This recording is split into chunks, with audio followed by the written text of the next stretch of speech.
Malankara Catholic ടിവിയുടെ ദൈവശാസ്ത്ര ചോദ്യോത്തര പരമ്പരയിലെ മറ്റൊരു എപ്പിസോഡിലേക്ക് ഏവർക്കും ഹൃദ്യമായ സ്വാഗതം. ഇന്ന് നമ്മുടെ ചോദ്യങ്ങൾക്ക് ഉത്തരം നൽകുവാൻ നമ്മളോടൊപ്പം കഴിഞ്ഞ ലക്കങ്ങളിൽ ഉണ്ടായിരുന്ന കുര്യാക്കോസ് തടത്തിൽ അച്ഛൻ വീണ്ടും ജോയിൻ ചെയ്യുന്നു. അച്ഛനെ ഏറെ സ്നേഹത്തോടെ ഈ എപ്പിസോഡിലേക്ക് സ്വാഗതം ചെയ്യുന്നു. Thank you. ഈശോ മിശിഹായ്ക്ക് സ്തുതിയായിരിക്കട്ടെ. എപ്പോഴും സ്തുതിയായിരിക്കട്ടെ. കഴിഞ്ഞ ലക്കത്തിൽ വിശുദ്ധ കുർബാനയുടെ ആദ്യ ഭാഗങ്ങളെപ്പറ്റി വളരെ ഗഹനമായി അച്ഛനിലൂടെ നമ്മൾ കേൾക്കുകയുണ്ടായി. ത്രൈശുദ്ധ കീർത്തനത്തിൻ്റെ വിശുദ്ധ വിവരങ്ങൾ അച്ഛനിലൂടെ കേട്ട് നമ്മൾ കഴിഞ്ഞ എപ്പിസോഡ് നിർത്തുകയായിരുന്നു. അതിനുശേഷം നമ്മൾ ചൊല്ലുന്ന പ്രാർത്ഥനയാണ് കുറിയലൈസോൻ എന്ന പ്രാർത്ഥന. അച്ഛാ, നമ്മുടെ കുർബാനയിൽ ഏറ്റവും കൂടുതൽ കേൾക്കുന്ന ഒരു സുറിയാനി പദമാണ് കുറിയലൈസോൻ. അപ്പോൾ തീർച്ചയായിട്ടും ഈ ഒരു പദം നമ്മൾ വീണ്ടും വീണ്ടും വീണ്ടും കുർബാനയിൽ ചൊല്ലുന്നതിൻ്റെ പ്രസക്തി അച്ഛൻ ഒന്ന് പറയാമോ? കുറിയലൈസോൻ എന്നതൊരു ഗ്രീക്ക് പദമാണ്. അത് സുറിയാനിക്കാർ കടമെടുത്തതാണ്. ഗ്രീക്കിൽ അത് കീറിയെ ലൈസോൻ എന്നാണ്. അത് സുറിയാനീകരിച്ചതാണ് കുറിയലൈസോൻ. അതുകൊണ്ട് സിറിയക് ഡിക്ഷണറിയിൽ ഗ്രീക്കിലും അതുപോലെ തന്നെ സുറിയാനിയിലും അത് എഴുതിയിട്ടുണ്ട്. ഈ കീറിയലൈസോൻ ഗ്രീക്കുകാരും അതുപോലെ തന്നെ സുറിയാനിക്കാരും അതുപോലെ ലത്തീൻകാരും ഉപയോഗിക്കുന്നുണ്ട്.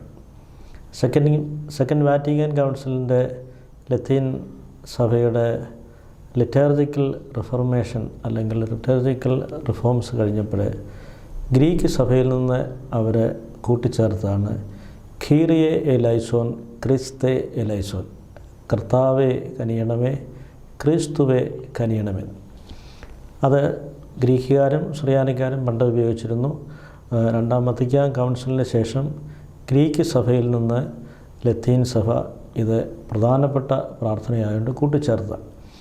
ക്രൈസ്തവ ലോകത്തിലെ ഏറ്റവും പ്രധാനപ്പെട്ട അല്ലെങ്കിൽ മനോഹരമായ പ്രാർത്ഥന എന്ന് പറയാൻ കാരണം സത്യത്തിൽ ഈ പ്രാർത്ഥനയുടെ അർത്ഥം കീറിയെ ലൈസോൻ അല്ലെങ്കിൽ സുറിയാനീകരിച്ച കുറിയെ ലൈസോൻ എന്ന് പറഞ്ഞതിൻ്റെ അർത്ഥം കർത്താവെ ഞങ്ങളോട് കരുണയായിരിക്കണമേ, Lord have Mercy upon us എന്നാണ് എൻ്റെ അർത്ഥം. ഇത് അന്ധനായ മനുഷ്യൻ പ്രാർത്ഥിച്ച പ്രാർത്ഥനയാണ്. കർത്താവ് അന്ധനായ മനുഷ്യൻ വഴിയരികിൽ ഭിക്ഷ അയച്ചുകൊണ്ടിരുന്നപ്പോൾ വലിയ പുരുഷാരം പോകുന്ന കാൽപര്യമാറ്റം കാലച്ച കേട്ടപ്പോൾ അവൻ തിരക്കി, ആരാണ് പോകുന്നത്? അപ്പോൾ ആരോ പറഞ്ഞു, നസ്രായനായ യേശുവാണ് പോകുന്നത്.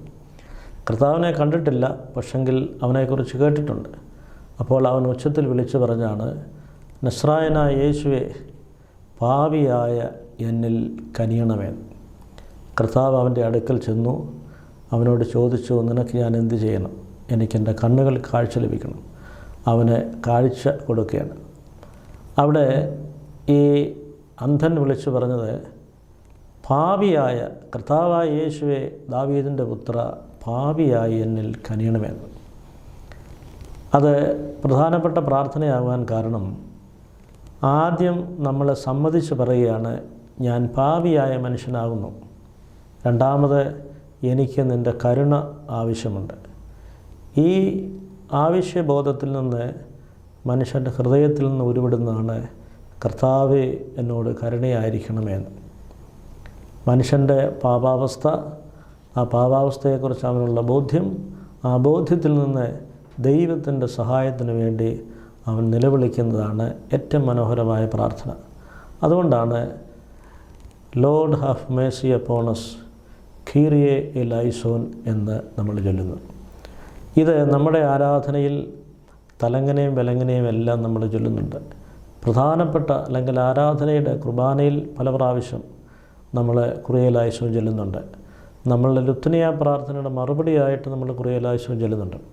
അതുപോലെ തന്നെ പട്ടംകുട, മെത്രാഭിഷേകം, അതുപോലെയുള്ള പ്രധാനപ്പെട്ട ശുശ്രൂഷകളിലെല്ലാം അതിൻ്റെ മർമ്മപ്രധാനമായ ഭാഗത്ത് താഴ്ന്ന സ്വരത്തിൽ പ്രധാന കാർമ്മികൻ പ്രാർത്ഥന ചൊല്ലുമ്പോൾ വിശ്വാസികളുടെ സംഘം മുഴുവനും കർത്താവെ ഞങ്ങളോട് കരുണയായിരിക്കണമെന്നർത്ഥമുള്ള കുറിയലൈസോൻ മദ്ബഹായിൽ നിന്ന് ചൊല്ലിക്കൊടുക്കുന്നു. അത് വിശ്വാസികൾ ഏറ്റുചൊല്ലി പട്ടം സ്വീകരിക്കാൻ പോകുന്നയാളിനെ, മേൽപ്പെട്ട സ്ഥാനം സ്വീകരിക്കാൻ പോകുന്നയാളിൻ്റെ മേൽ ദൈവിക അനുഗ്രഹങ്ങൾ ഉണ്ടാകാൻ വേണ്ടി ഉള്ളുരുകി പ്രാർത്ഥിക്കുന്നതാണ്. ഞാൻ നേരത്തെ പറഞ്ഞല്ലോ, ഇത് ക്രൈസ്തവ ലോകത്തിലെ ഏറ്റവും പ്രധാനപ്പെട്ട പ്രാർത്ഥനയാണ്. അതുകൊണ്ടാണ് റഷ്യക്കാരുടെ ജീസസ് പ്രയർ അത് ഇങ്ങനെയാണല്ലോ ചൊല്ലുന്നത്, കർത്താവായ യേശുവേ ദാവീദിൻ്റെ പുത്ര പാവിയായി എന്നിൽ കനിയണം. അന്ധൻ പ്രാർത്ഥിച്ച അതേ പ്രാർത്ഥന, അതാണ് ജീസസ് പ്രയർ. ആ ജീസസ് പ്രയർ റഷ്യക്കാരെ കൂട്ടിച്ച് അവർ ചൊല്ലിക്കൊണ്ട് നടക്കുന്നു. അതുപോലെ തന്നെ സുറിയാനി സഭ ചൊല്ലുന്നു, ബൈസൻ്റെയിൻ സഭ ചൊല്ലുന്നു, അതുപോലെ തന്നെ ലത്തീൻ സഭയിൽ ആരാധനയിൽ കൂട്ടിച്ചേർത്തിരിക്കുന്നു. ഇത് ക്രൈസ്തവ ലോകത്തിലെ ഏറ്റവും മനോഹരമായിട്ടുള്ള പ്രാർത്ഥനയാണ്. ഈ കുരിയലായിസോൻ വളരെ ഇമ്പകരമായിട്ട് നമ്മൾ ചൊല്ലുമ്പോൾ വളരെ ഭംഗിയുള്ളതും അത് പുറത്തുനിന്ന് കേൾക്കുമ്പോൾ വളരെ മനോഹരമാണ്. എൻ്റെ ഓർമ്മയിൽ പുതുപ്പള്ളിയിൽ വെച്ച് ഓർത്തഡോക്സുകാരെ 7 തിരുമേനിമാരെ വാഴിച്ചു.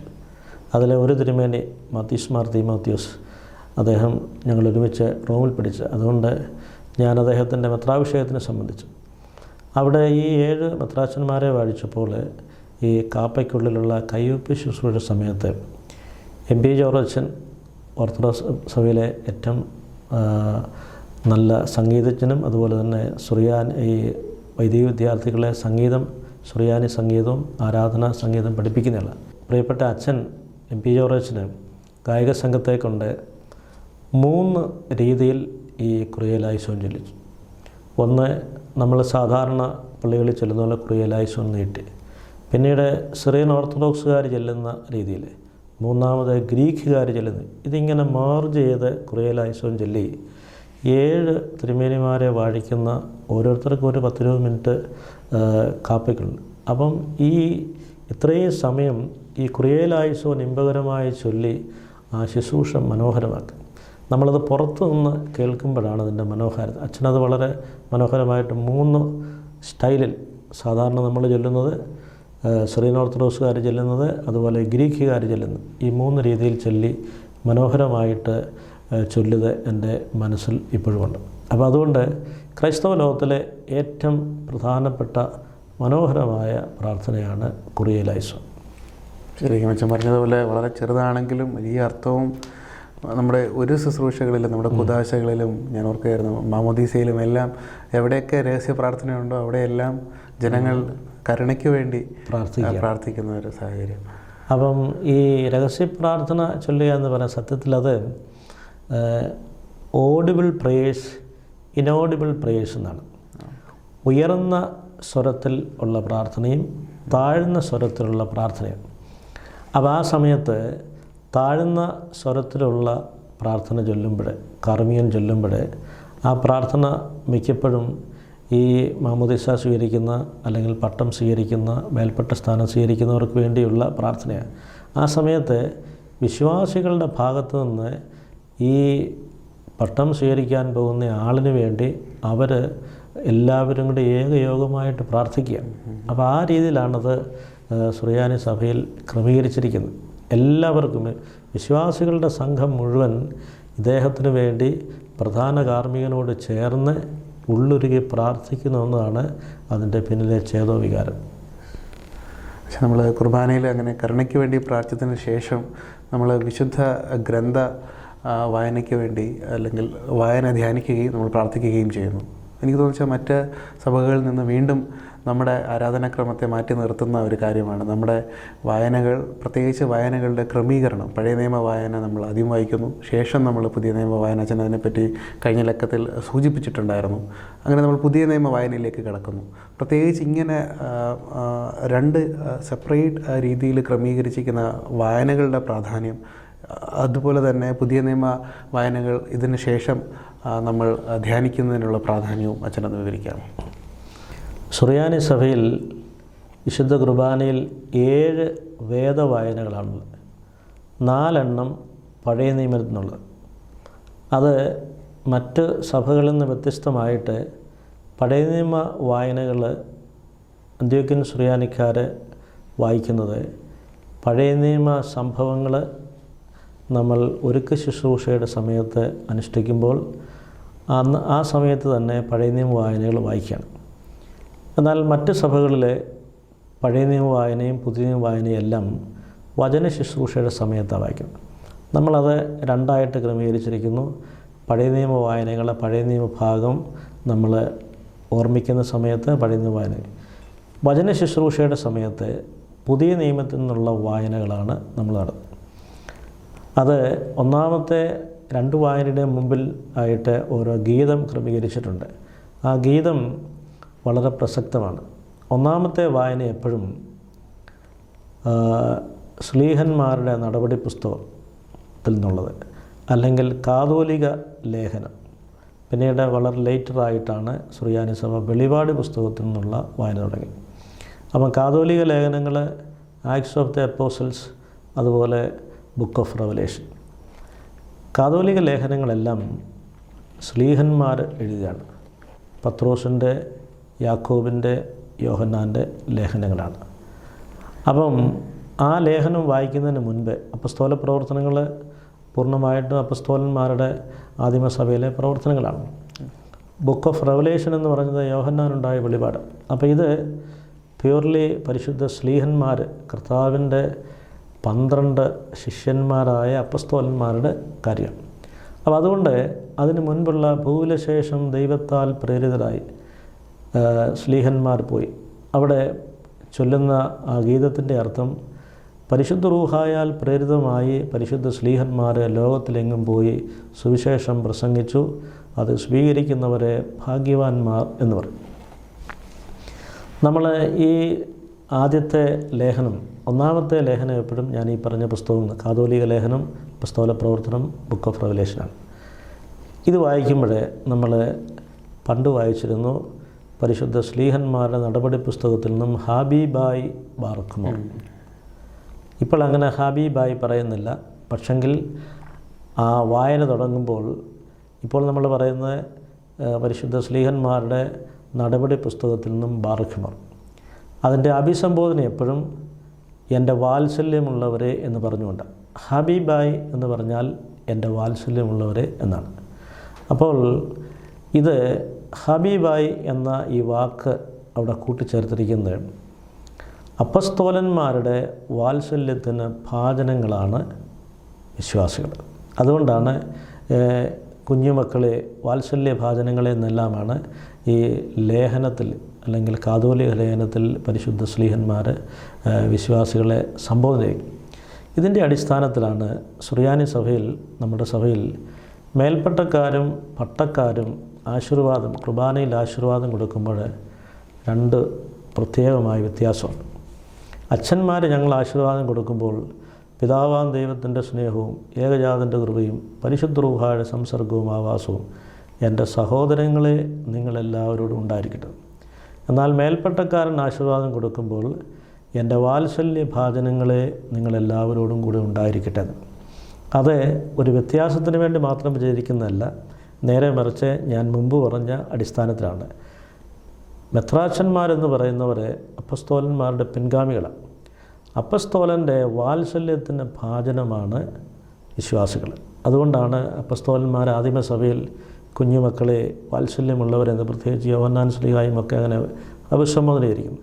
അതുകൊണ്ട് അപ്പസ്തോലൻ്റെ വാത്സല്യത്തിൻ്റെ ഭാജനമായതുകൊണ്ടാണ് ഈ മേൽപ്പട്ടക്കാർ ആശീർവദിക്കുമ്പോൾ എൻ്റെ സഹോദരങ്ങളെ എന്നതിന് പകരം എൻ്റെ വാത്സല്യ ഭാജനങ്ങളെ എന്ന് പറഞ്ഞുകൊണ്ട് ആശീർവാദം കൊടുക്കുന്നു. രണ്ടാമത്തെ ലേഖനം വായിക്കുന്നത് പൗലോസ് ശ്ലീഹായുടെ ലേഖനങ്ങളിൽ നിന്നാണ്. ആ ലേഖനങ്ങൾ വായിക്കുന്നതിന് മുൻപ് ചൊല്ലുന്നതായ ഗീതം ഗലാത്യ ലേഖനത്തിൽ പൗലോസ് പറഞ്ഞാണ്, ഞങ്ങൾ അറിയിച്ച ഈ സുവിശേഷത്തിനെതിരായി സ്വർഗത്തിൽ നിന്ന് ഒരു ദൈവദൂതനെന്ന് പറഞ്ഞാൽ പോലും അവൻ സഭയിൽ ശപിക്കപ്പെട്ടവനാകട്ടെ. എന്ന് പറഞ്ഞാൽ ദൈവദൂതൻ വന്ന് മാറ്റി പറഞ്ഞാൽ പോലും മാറ്റമില്ലാത്ത ഈ സുവിശേഷത്തിൻ്റെ അതോറിറ്റിയെക്കുറിച്ചാണ് പൗലോസ് ശ്ലീഹ പറയുന്നത്. അങ്ങനെ പറഞ്ഞതിന് ശേഷമാണ് ഈ പൗലോസ് ശ്ലീഹായുടെ ലേഖനങ്ങളിൽ നിന്ന് വായിക്കും. പൗലോസ് ശ്ലീഹയുടെ ലേഖനങ്ങളിൽ നിന്ന് വായിക്കുമ്പോൾ മുമ്പ് പോലെ വായിച്ചിരുന്നത് വിശുദ്ധ പൗലോസ് ശ്ലീഹ എഫേസർക്ക് ലേഖനത്തിൽ നിന്നും ആഹായ് ബാറഖ്മോർ. ആഹായ് എന്ന വാക്കിൻ്റെ അർത്ഥം എൻ്റെ സഹോദരങ്ങളെ എന്നാണ്. പൗലോസ് അപ്പസ്തോലന്മാരുടെ ഗണത്തിൽ കൂട്ടിച്ചേർക്കപ്പെട്ടവൻ, അതുകൊണ്ട് നമ്മൾ പൗലോസ് ശ്ലീഹ എന്ന് പറയുന്നത്. അതുപോലെ പത്രോസ് പൗലോസ് ശ്ലീഹന്മാരുടെ പെരുന്നാൾ ഒരുമിച്ച് ആചരിക്കുന്നു. എന്നാലും കർത്താവിൻ്റെ 12 ശിഷ്യന്മാരുടെ കൂട്ടത്തിൽ പെട്ടവനല്ല. പക്ഷേ ഈ 12 ശിഷ്യന്മാരോട് അതേ ഇതിലുണ്ടെങ്കിലും അതിൽ നിന്ന് അല്പം താഴെയായിട്ട്, അല്ലെങ്കിൽ അതിൽ നിന്ന് ഇച്ചിരി വ്യത്യാസമുള്ളതുകൊണ്ടാണ് അദ്ദേഹം എപ്പോഴും എൻ്റെ സഹോദരങ്ങളെ എന്ന് മാത്രമാണ് അഭിസംബോധന, എൻ്റെ വാത്സല്യമുള്ളവരെന്ന് അഭിസംബോധന ചെയ്തിട്ടില്ല. അതുകൊണ്ടാണ് പൗലോസ് ശ്ലീഹായുടെ ലേഖനം വായിക്കുമ്പോൾ ഇപ്പോൾ നമ്മൾ വിശുദ്ധ പൗലോസ് ശ്ലീഹ എഫേസ്യർക്ക് എഴുതിയ ലേഖനത്തിൽ നിന്നും ബാറഖ്മോർ എന്നിട്ട് തുടങ്ങുന്നത് എൻ്റെ സഹോദരങ്ങളെ എന്നാണ്. അപ്പോൾ അത് പൗലോസ് ശ്ലീഹയുടെ ലേഖനങ്ങൾ. അപ്പോൾ ഇങ്ങനെ രണ്ട് രീതിയിലാണ് നമ്മളുടെ പുതിയ നിയമത്തിലെ ലേഖന ഭാഗങ്ങൾ വായിക്കുന്നത്. ഞായറാഴ്ചകളിലും മാറാനായ പെരുന്നാളുകളിലും രണ്ട് ലേഖനം വായിക്കണം. ഒന്ന് കാതോലിക ലേഖനങ്ങളിൽ നിന്നും, അതല്ലെങ്കിൽ അപ്പസ്തോല പ്രവർത്തനം, അല്ലെങ്കിൽ ബുക്ക് ഓഫ് റെവലേഷൻ. രണ്ടാമത്തത് പൗലോസ് ശ്ലീഹായുടെ ലേഖനങ്ങളിൽ നിന്ന് ഏതെങ്കിലും ഒന്നിൽ നിന്നാണ് വായിക്കുന്നത്. അപ്പോൾ ഇവിടെ രണ്ടിലും കാര്യമായ വ്യത്യാസത്തിലാണ് സഹോദരങ്ങളെന്നും വാത്സല്യ ഭാജനങ്ങളെന്നും പറഞ്ഞാണ് നമ്മളത് വായിക്കുന്നത്. അച്ഛൻ, നമ്മൾ ഈ രണ്ട് വായനകൾ വായിക്കുമ്പോഴും പ്രത്യേകിച്ച് അൾത്താരയിൽ ശുശ്രൂഷ ചെയ്യുമ്പോഴൊക്കെ അച്ഛൻ നമ്മളോട് പറയാറുണ്ട്, ഒരു പടി ഇറങ്ങി നിന്ന് വേണം ഈ രണ്ട് വായനകളും വായിക്കാനുള്ളത്. അതിൻ്റെ ആ ഒരു സിംബോളിക്കായിട്ടുള്ള അർത്ഥം എന്താണ് അച്ഛൻ? സുറിയാനി സഭയിൽ ഒത്തിരി ലിറ്റർജിക്കൽ ആക്ഷൻസ് ഉണ്ട്. അതിൻ്റെ എല്ലാം പിന്നിൽ ഒന്നുകിൽ ഒരു ദൈവശാസ്ത്രമുണ്ട്, അതല്ലെങ്കിൽ ഒരു വേദശാസ്ത്രമുണ്ട്, അതല്ലെങ്കിൽ ഒരു വെനറബിൾ ട്രഡീഷനുണ്ട്. അങ്ങനെ ഒരു എന്തെങ്കിലും ഒരു ഛേദോപകാരമില്ലാതെ ചെയ്യത്തില്ല. അപ്പോൾ ഒരു പടി താഴ്ന്ന് ഇറങ്ങി വായിക്കുന്നതാണ്. പഴയ നിയമ വായനകൾ വായിക്കുമ്പോൾ മദ്ബഹായുടെ പടികൾ ഇറങ്ങി താഴെ നിന്നാണ് വായിക്കുന്നത്. അത് പ്രവാചകന്മാരല്ലെങ്കിൽ നിബിയന്മാർ കർത്താവിനെ കണ്ടിട്ടില്ല, അവൻ്റെ സ്വരം മാത്രം കേട്ടിട്ടുള്ളൂ. അതുകൊണ്ട് അവർ കുറേ പടികൾ താഴെയാണ് നിൽക്കുന്നത്. എന്നാൽ ശ്ലീഹന്മാർ കർത്താവിനെ കണ്ടു. എന്നാൽ കർത്താവ് പറഞ്ഞ സുവിശേഷം, കർത്താവിൻ്റെ ജീവൻ്റെ വചനം, അത് അവർ ഏറ്റുപറയാം. അതുകൊണ്ടാണ് മദ്ബഹ ഏറ്റവും ഉയർന്ന സ്ഥലം. അവിടെ വിശുദ്ധ ഏവങ്കേലിയോൻ കർത്താവ് പറഞ്ഞ വാക്കുകൾ നമ്മൾ വായിക്കുന്നു. അതിന് ഒരു പടി താഴെയായിട്ട് നിന്നാണ് ശ്ലീഹന്മാർ പറഞ്ഞ കാര്യം. ശ്ലീഹന്മാർ പറഞ്ഞ കാര്യം കർത്താവ് പറഞ്ഞ കാര്യം തന്നെയാണ്. പക്ഷെങ്കിൽ അത് ആധികാരികമായിട്ട് ലോകത്തോട് പറഞ്ഞത് യേശുക്രിസ്തുവാണ്. ആ യേശുക്രിസ്തു പറഞ്ഞ കാര്യം അവർ ലോകത്തോട് അറിയിക്കും. അത് അവർ അതിൻ്റെ ലൗഡ് സ്പീക്കറായിട്ട്. അതുകൊണ്ടാണ് ഒരു പടി താഴെ ഇറങ്ങി നിന്ന് വായിക്കുന്നത്. അച്ഛൻ, നമ്മൾ അങ്ങനെ ലേഖനം വായനയ്ക്ക് ശേഷം ഏറ്റവും അതിപ്രധാനമായി നമ്മൾ കാണുന്ന ഏവെങ്കിലുവൻ വായനയാണല്ലോ. അതിന് ശേഷം നമ്മൾ പ്രാർത്ഥിക്കുകയും ധ്യാനിക്കുകയും ചെയ്യുന്നത്. വായനയ്ക്ക് മുന്നേ ആയിട്ടൊരു കാര്യം ചോദിക്കാനുള്ളത് നമ്മുടെ പീഠത്തെ പറ്റിയാണ്. പലപ്പോഴും ഏവെങ്കിലിയൻ പീഠം നമ്മൾ വലത്തുവശത്തും വെക്കുന്നത് കണ്ടിട്ടുണ്ട്, ഇടത്തുവശത്തും വെക്കുന്നത് കണ്ടിട്ടുണ്ട്. അതുപോലെ തന്നെ ഏവെങ്കിലിയൻ പീഠത്തിനും ത്രോണോസിനും ഓൾമോസ്റ്റ് സിമിലർ ആയിട്ടുള്ള ഒരു കുപ്പായമാണ് കാണാറുള്ളതും. അപ്പം ഇതിൻ്റെയൊക്കെ ഒരു പ്രസക്തി ഏവെങ്കിലിയൻ പീഠത്തെ പറ്റി അച്ഛനൊന്ന് വിശദീകരിച്ചാൽ നന്നായിരിക്കും. വിശുദ്ധ കുർബാനയെക്കുറിച്ച് പറയുമ്പോൾ വചന ശുശ്രൂഷയും അപ്പം മുറിക്കൽ ശുശ്രൂഷയാണ്. അത് അപ്പസ്തോലിക കാലം മുതൽ, അപ്പസ്തോലന്മാരുടെ കാലം മുതൽ അങ്ങനെയായിരുന്നു. ആദ്യം വചനം വ്യാഖ്യാനിക്കുന്നു, അല്ലെങ്കിൽ വചനം മുറിച്ച് കൊടുക്കുന്നു, വചനം കൊണ്ട് അവരെ തൃപ്തിപ്പെടുന്നു. രണ്ടാമത് അപ്പം മുറിക്കൽ ശുശ്രൂഷയിലേക്ക് പ്രവേശിക്കുകയാണ്. അപ്പം ത്രോണോസും ഏവെങ്കിലുവൻ പീഠവും രണ്ട് പീഠങ്ങളാണ്. ഒന്ന് അപ്പത്തിൻ്റെ മേശയും രണ്ടാമത്തെ വചനത്തിൻ്റെ മേശയാണ്. ഇതിന് രണ്ടിനും ഈക്വൽ ഇമ്പോർട്ടൻസ് ആണ് കൊടുത്തിരിക്കുന്നത്. അപ്പസ്തോലിക സഭകൾ, യാക്കോബായ, ഓർത്തഡോക്സ്, കത്തോലിക്ക സഭകൾ ഇതിന് രണ്ടിനും തുല്യ ഇമ്പോർട്ടൻസ് ഉണ്ട്. പ്രോട്ടസ്റ്റൻ്റ് സഭകൾ ഈ വചന ശുശ്രൂഷയ്ക്ക് കൂടുതൽ ഇമ്പോർട്ടൻസ് കൊടുക്കുന്നുണ്ട്. എന്നാൽ അപ്പസ്തോലിക സഭകൾ രണ്ടിനും ഈക്വൽ ഇമ്പോർട്ടൻസ് കൊടുക്കുന്നു എന്നതിനെ സൂചിപ്പിക്കാൻ വേണ്ടിയിട്ട് സുറിയാനി സഭ ഏവൻഗേലിയോൻ പീഠം വെച്ചിരിക്കുന്നത് ത്രോണോസിൻ്റെ അതേ നിരയിലാണ്. അതുപോലെ ത്രോണോസും ഏവൻഗേലിയോൻ പീഠവും രണ്ടും ഒരേ ചിത്തോല കൊണ്ട് പൊതിഞ്ഞിരിക്കുക. രണ്ടിനും ഒരേ ഇമ്പോർട്ടൻസ് കാണിക്കാൻ വേണ്ടിയാണ്. ഈ അടുത്തിടയ്ക്കായിട്ട് ഈ നമസ്കാര മേശയിലും ചിലർ ഈ ചിത്തോല ഇടുന്നുണ്ട്. ഈ ചിത്തോല ഇടുന്നതിൻ്റെ അർത്ഥം എന്നാന്ന് മനസ്സിലാഞ്ഞിട്ട് അങ്ങനെ ചെയ്യുന്നത്. അതായത് ഏവെങ്കിലുവൻ പീഠത്തിനും ത്രോണോസിനുമുള്ള അതേ സ്ഥാനമല്ല നമസ്കാര മേശയ്ക്ക്. നമസ്കാര മേശയിൽ വെച്ച് നമസ്കാരം നടത്തുന്നു, അല്ലെങ്കിൽ മാമോദീസ, മൊറോനഭിഷേകം, അല്ലെങ്കിൽ കുരുത്തോല വാഴ്വ്, അല്ലെങ്കിൽ കുന്തിരിക്കം വാഴ്ത്തുന്നത്, അതല്ലെങ്കിൽ വിവാഹം ആശീർവദിക്കുന്നത്, ഇതൊക്കെ നടത്തുമ്പോൾ അവിടെ നമസ്കാര മേശയിൽ വെച്ചിരിക്കുന്ന ഒരു കുരിശും അതിൻ്റെ ഇരുവശങ്ങളും തിരിയുണ്ട്. ഏതെങ്കിലും വാഴ്വ നമസ്കാര മേശയിൽ വെച്ച് നടത്തുന്നുണ്ടെങ്കിൽ ഈ നമസ്കാര മേശയിലെ തിരികൾ കത്തിക്കും. അല്ലാത്ത സമയത്ത് തിരികൾ കത്തിക്കത്തില്ല. നമസ്കാര മേശയ്ക്കും ത്രോണോസിനും ഒരേ ഇമ്പോർട്ടൻസ് അല്ല. അപ്പോൾ അതുകൊണ്ട് ആരെങ്കിലും അങ്ങനെ ചിത്തോല ഇടുന്നുണ്ടെങ്കിൽ അത് അറിവില്ലായ്മ കൊണ്ട് ചെയ്യുന്നതുണ്ടെങ്കിൽ അത് മാറ്റേണ്ടത്. കാരണം അത് ബലിപീഠത്തെ കുറച്ച് ചെറുതാക്കി കാണിക്കുന്നതായിട്ട് നമുക്ക് പരിഗണിക്കേണ്ടി വരും. കാരണം ത്രോണോസിൻ്റെ അതേ സ്ഥാനം ഈ നമസ്കാര മേശയ്ക്കില്ല. ഉദാഹരണം പറയുകയാണെങ്കിൽ നമ്മുടെ സഭയിൽ തിരുമേനിമാരാണ് ചുമന്ന കുപ്പായം ധരിക്കുന്നത്. എല്ലാ അച്ഛന്മാരും ചുവന്ന കുപ്പായം ധരിച്ചുകൊണ്ട് നടക്കുകയാണെങ്കിൽ പിന്നെ അച്ഛനും മെത്രാച്ചനും തമ്മിലുള്ള വ്യത്യാസം പ്രകടമല്ലാതാകും. എന്ന് പറഞ്ഞ പോലെ ത്രോണോസും ഏവൻഗേലിയോനും ഉള്ള സവിശേഷത കാണിക്കാൻ അതിൻ്റെ ഈക്വൽ ഇമ്പോർട്ടൻസ് കാണിക്കാൻ വേണ്ടി അത് രണ്ടും ഒരേ ചിത്തോല കൊണ്ട് പൊതിഞ്ഞിരിക്കുന്നു. നമസ്കാര മേശയ്ക്ക് അങ്ങനത്തെ ചിത്തോല ഇല്ല എന്നുള്ളത് സത്യം. രണ്ടാമത് ജിത്തി ചോദിച്ചത് ഈ ഏവൻഗേലിയോൻ പീഠം എവിടെയാണ് വെക്കുന്നുള്ളത്. അതിനെക്കുറിച്ച് വലിയ കൺഫ്യൂഷനാണ്. ഇടതുവശത്ത് വെക്കുന്നുണ്ട്, വലതുവശത്ത് വെക്കുന്നുണ്ട്. സത്യത്തിൽ ഏവൻഗേലിയോൻ പീഠം ത്രോണോസിൻ്റെ തെക്ക് വശത്ത് ആണ് വെക്കേണ്ടത്. തെക്ക് വശം എന്ന് പറഞ്ഞാൽ എനിക്ക് ഒന്ന് വലതുവശമുള്ള അർത്ഥത്തിലാണ്. അങ്ങനെ തെക്ക് വശത്ത് വെക്കാനായിട്ടുള്ളൊരു കാരണം അതിനൊരു പഴയ നിയമവുമായിട്ട് ബന്ധമുണ്ട്. സുറിയാനിക്കാരുടെ പള്ളി ക്രമീകരിച്ചിരിക്കുന്ന ജെറുസലേം ദേവാലയത്തിൻ്റെ മാതൃകയിലാണ്. ജെറുസലേം ദേവാലയത്തിന് 4 ഭാഗങ്ങളുണ്ടായിരുന്നു. പുറത്തെ പ്രാകാരം, അകത്തെ പ്രാകാരം, ശുദ്ധസ്ഥലം, അതിവിശുദ്ധ സ്ഥലം. സുറിയാനി പള്ളിക്ക് 4 ഭാഗങ്ങളാണ്.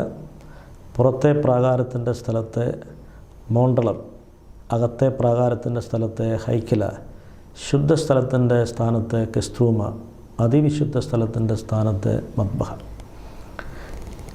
എസക്കിയേൽ പ്രവചനം 47:1 മുതൽ ആരംഭിക്കുന്നത് ജെറുസലേം ദേവാലയത്തിൽ നിന്ന് ഒരു നദി പുറപ്പെടുന്നതായിട്ടാണ്. ജെറുസലേം ദേവാലയത്തിൻ്റെ ബലിപീഠത്തിൻ്റെ തെക്ക് വശത്ത് നിന്ന് ഒരു നദി ഒഴുകി അത് ആ പ്രദേശത്തെ മുഴുവൻ നനച്ച് സമ്പുഷ്ടമാകുന്നതിനെക്കുറിച്ചാണ്. ശ്രദ്ധിക്കണം, ജെറുസലേം ദേവാലയത്തിൻ്റെ ബലിപീഠത്തിൻ്റെ തെക്ക് വശത്ത് നിന്ന് നദി ഒഴുകുന്നു. ഇനി ഇതിന് അനുബന്ധമായിട്ട് ഉൽപ്പത്തി പുസ്തകത്തിൽ 2-ാം അധ്യായത്തിൽ 10 മുതൽ 14 വരെയുള്ള വാക്യങ്ങളിൽ ഏദൻ തോട്ടത്തെ നനയ്ക്കുവാനായിട്ട് ഒരു നദി തുടങ്ങി അത് 4 പിരിയുന്നുണ്ട്. 4 നദികളായിട്ട് തിരിയണം. ഒന്നാമത്തെ നദിയുടെ പേര് പീഷോൺ, രണ്ടാമത്തത് ഗീഷോൺ, മൂന്നാമത്തത് ടൈഗ്രീസ്, 4-മത്തെ യൂഫട്രിസ്. ഈ 4 നദികൾ ഈ പർദീസായും അതിന് ചുറ്റുമുള്ള എല്ലാ സ്ഥലത്തെയും നനച്ച് സമ്പൽ സമൃദ്ധമാകുന്നു. വിശുദ്ധ ഏവൻഗേലിയോനെക്കുറിച്ച് പറയുന്നത് ഏവൻഗേലിയോനാകുന്ന ജീവനദി കൊണ്ട് ലോകത്തെ മുഴുവൻ നനച്ചു എന്നാണ്. അതുകൊണ്ടാണ് 4 സുവിശേഷങ്ങളായിട്ട് ക്രമീകരിച്ചിരിക്കുക. പർദീസായിലെ 4 നദികൾക്ക് തുല്യമായിട്ട് 4 സുവിശേഷ നദികൾ ഒഴുകുന്നവർ. സുറിയാനി സഭയുടെ ആരാധനക്രമത്തിൽ കന്യകമറിയാമിനെക്കുറിച്ച് പറയുന്നത് കന്യകമറിയാമിൽ നിന്ന് സുവിശേഷ നദി ഒഴുകിയെന്നാണ്. യേശുക്രിസ്തു അവളെ നിന്ന് ഉത്ഭവിച്ചതിനെക്കുറിച്ച് നിന്ന് സുവിശേഷ നദി ഒഴുകുന്നവർ. അപ്പോൾ പർദീസായെ നനയ്ക്കാൻ വേണ്ടി 4 നദികൾ ഒഴുകിയതുപോലെ 4 സുവിശേഷങ്ങൾ ഒഴുകി ഭൂതലത്തെ മുഴുവൻ അനുഗ്രഹീതമാക്കുന്നു.